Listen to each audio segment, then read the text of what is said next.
নমস্কার। আমরা আমাদের আলোচনার সুস্থ বিষয়ের আলোচনায় আমরা এখন পৌঁছেছি ডাক্তার সৌমেন্দ্রনাথ ছাউলে মহাশয়ের কাছে।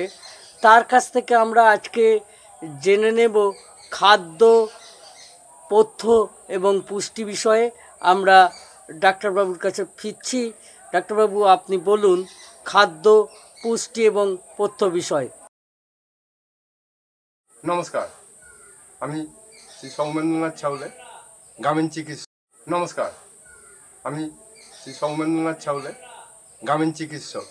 দীর্ঘ 28 বছর হোমিওপ্যাথিক চিকিৎসা করছি। আজকে জয়ন্তবাবু এসছেন, জয়ন্ত মেউর।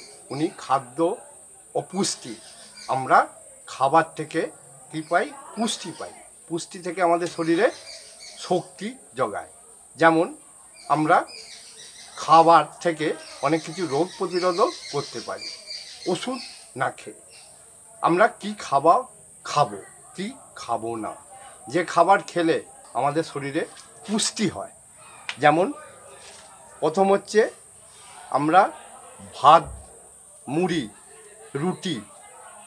ভাত, মুড়ি, রুটি এর মধ্যেও ক্যালোরি আছে। আমরা কতটা ক্যালোরি খাবার খাবো সেটা হচ্ছে একটা মাপকাঠি আছে।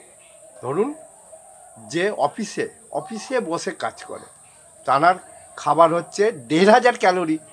1000 থেকে 1500 ক্যালোরি খাবার খেলেই হবে। যিনি জমিতে শ্রমিক ওতে কাজ করেন, ওনাদের মিনিমাম 2.5 থেকে 3-এর মধ্যে ক্যালোরি খাবার খেতে হবে।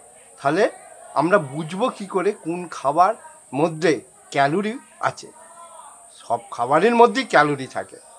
যেমন আমরা পেট ভরে সব রকম খাবার খাবো, শাক সবজি খাবো, ফল খাবো।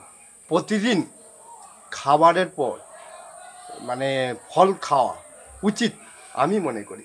এমনকি পুষ্টি ওনারাও বলবেন যে খাবার খাবো, যে ফলটা খাবো প্রতিদিন, সেটা যেন মৌসুমি ফল হয়। যেমন আমি মৌসুমির লেবু খেতে পারি, যেমন আপেল খেতে পারি, বেদানা খাওয়া যেতে পারে, পেয়ারা, নাশপাতি, লেবু, এইসব খাবারগুলো খাওয়া যেতে পারে। আপনি একটু ওই ক্যালোরিটায় কোনটা কত ক্যালোরি পাবো ওইটা যদি একটু বলেন। আচ্ছা, প্রথম হচ্ছে আমরা রুটি, মুড়ি। 100 গ্রাম মুড়িতে 150 থেকে 200 ক্যালোরি থাকে। 200 গ্রাম রুটিতেও, এই 100 গ্রাম রুটিতেও 150 থেকে 200 গ্রাম। মুড়ি আর রুটি দুটো দিয়ে একই ক্যালোরি থাকে। ভাতে ক্যালোরিটা একটু বেশি থাকে। সেই জন্যই আমরা যে খাবার খাবো সেই খাবারটা যাতে সুস্বাদু হয়, এমনকি চিবিয়ে, খাবারটা বেশি করে চিবিয়ে খেতে হবে। শাকসবজি খাওয়া, শাকসবজি প্রতিদিন খাদ্য তালিকায় শাকসবজি রাখতে হবে। আর এজ যদি 40-এর হয়ে যায়, 40-এর পর ডায়েট কন্ট্রোল করতে হবে। একটু ডায়েট কন্ট্রোল বলতে, রাতে যদি আমরা যে খাবারটা খাই, কেউ যদি আমরা 6টা রুটি খাই, 40-এর পর সেটা 5টা করে দিতে হবে। আর 40 বয়স হয়ে গেলে মিষ্টি জাতীয় খাবার কম খেতে হবে। ঠিক। আচ্ছা, এই পর্যন্ত রইল। আমরা আবার পরবর্তীতে আলোচনা করব।